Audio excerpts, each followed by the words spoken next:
In this video, I'm going to talk about refraction as well as Snell's law.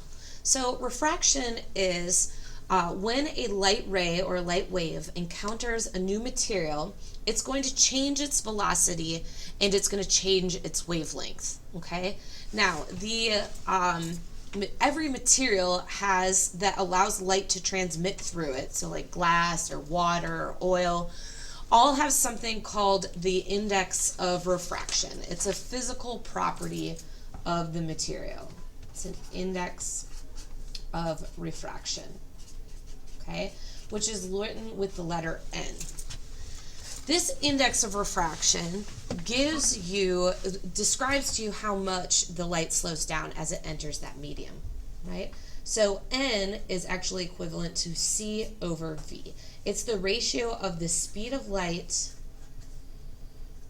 to the speed of light in the medium or the new material. Okay?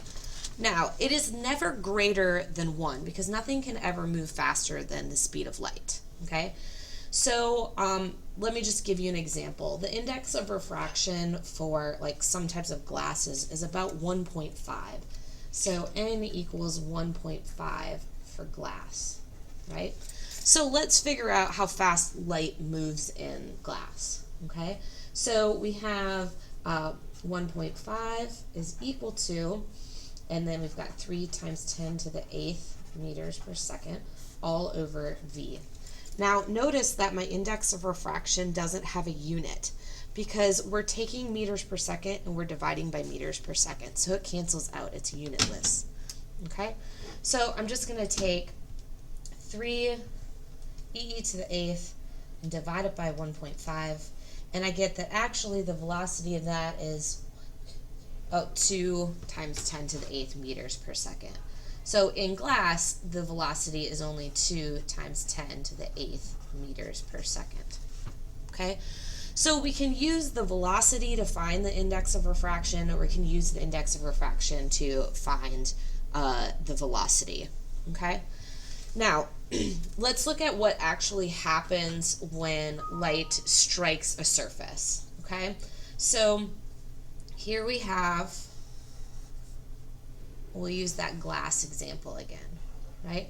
So here's some glass, and this is air. So we're going from one medium to the other, right? And in comes a light ray, and it strikes the surface, okay?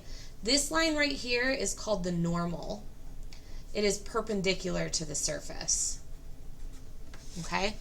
So as the light ray comes in, we call this the incident ray, just like we did with reflection. We call this the angle of incidence, okay? Now, when a ray goes from a less dense to a more dense medium, the ray is going to bend towards the normal, right? So less dense to more, the ray bends towards, towards the normal. Okay? The angle at which it bends to, this is this angle right here. Let me kind of write it over here. We call that angle R, or the angle of refraction. Okay? Now, as the light now strikes this interface between the glass and the air, now we have a new normal here. And if the light is going to go from a more dense to a less dense medium, then it is going to bend away from the normal, okay? So, and notice that these two, I tried to draw pretty straight, right? They're the same, right? So if you go from a more to a less dense, the ray bends away from the normal. Okay, so we can relate these angles and the index of refraction of each of those examples. Okay, so the way that we can relate those is by something called Snell's law. Snell's law says that the index of refraction of the first medium times the sine of the angle of incidence is equivalent to the index of refraction of the new medium times the sine of the angle of refraction. Okay, so let me just go ahead and do a quick example. Okay, and I'm going to pull up a simulation in order to do this example. Okay, let's see, it's right here. Okay, and I'll try and make this a little bit smaller so that then I can make my phone stop ringing really quick. So I'm going to make this small enough so I can see this and this next to each other. Okay, drag it down a little bit. All right, so over here you can see in my simulation that I have light. I have a light ray, so it's a laser, so it's got some specific wavelength, okay? And it's going to strike a surface, and we're actually using the same example as I did before. I've got glass, which has an index of refraction of 1.5, and I have air, which has an index of refraction of 1, because the speed of light in air is the same as it is in a vacuum. Okay, and so I can use this information to then figure out what these angles are, right? So let's just go ahead and I'm going to use this tool right here to measure the angle of incidence. So here, let's just make it an easy angle. Ooh, I'm just going to move it so it's 30 degrees, right? So my angle of incidence is 30 degrees, and my index of refraction of the incident in the incident area is just 1, right? So we're going to have 1 times the sine of 30 is going to be equivalent to, now the glass is 1.5 times the sine of that angle of refraction. So we can then calculate that angle of refraction. So let's just go ahead and do that really quick. So the sine of 30, sine of 30 is 1/2, and then divide by 1.5. So divide by 1.5, and then do the inverse sine. Second answer. And I get the angle should be about 20 or so degrees. So the angle of refraction is 20 or so degrees, which is approximate here, right? Okay.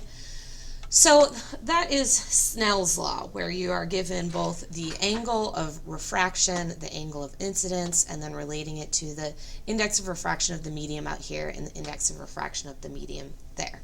Okay. Now, I want to also then look back, remember, at our equation here. So N equals CV, right? So we know that C is 3 times 10 to the 8th, okay? And the index of refraction here is 1.5. So let's figure out what the velocity is. Remember, we already did that. We figured out that the velocity was 2 times 10 to the 8th. But we can use our little speed meter here and look and see, okay, that it's telling me that the speed of light in that medium is like 2/3 of the speed of light. So if I multiply that out, I get 3.8 times, or 3 times 10 to the 8th times 0.67. So around 2 times 10 to the 8th meters per second. Okay. Now, keep in mind that the wavelength is 650 nanometers, because that's what I'm going to talk about next. Okay. I mentioned that not only does the velocity change when we enter the medium, but also the wavelength changes. And this is the equation for that the new wavelength, that's wavelength sub naught, so in the medium, is equivalent to the actual wavelength in air divided by the index of refraction of the new medium. So let's just go ahead and see exactly what then would the wavelength of that light be. Okay, so remember, we've got the wavelength, and this is in the new medium, is equal to the wavelength original, and then let's just go back and look at that equation. So divided by n. Divided by n. Okay, now we started with a red light, which is 650 nanometers. 600 nanometers is times 10 to the negative ninth, so it's 650 times 10 to the negative ninth, or in good scientific notation, that's 6.5 times 10 to the negative seventh meters. So I would take 6.5 times 10 to the negative seventh and divide it by 1.5, and that would give me the wavelength of light in that new medium. So divided by 1.5, and I get, oh, I think the battery's on the calculator. Just let me grab another calculator here. So we get 6.5 e to the negative seventh divided by 1.5 gives me 4.3 times 10 to the negative seventh meters. And that would be the wavelength in the new medium. Okay? So hopefully from this we can understand index of refraction and relating the speed of light in a new medium. We can use Snell's law to examine the angles of the light bending as it transfers from one medium to another, as well as determining the change in the wavelength as light enters a more dense medium.